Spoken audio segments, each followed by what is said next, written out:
গেছে, একটা মোবাইল কিনেছে, 1-2 মাস পরে মুফতি, আর কিচ্ছু লাগে না, আর কাউরে জিগায় না, সে নিজেই সব জানতে গামছা। কি চোখের সামনে যেটা দেখে সেটা ঠিক, যেটা না দেখে সেটা বেঠিক।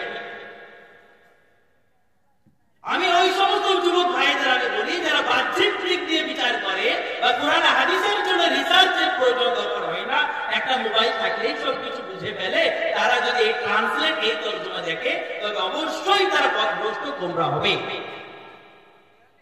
কারণ এখানে আয়াতে কারিমায় বাহ্যিক দিকে বোঝা যায় যে যারা পাগল, যারা কানা, যারা ঠসা, তারা হলো চতুষ্পদ জন্তু, জানোয়ার, বড় নয়, শুয়োর। এটার মিনিং এটা নয়।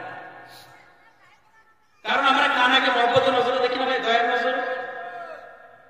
ঠসাকে মহব্বতের নজরে দেখি না, যে পাগল হয় তাকে দয়ার নজরে দেখি না। তবে আপনি আমি তাকে বানাই না।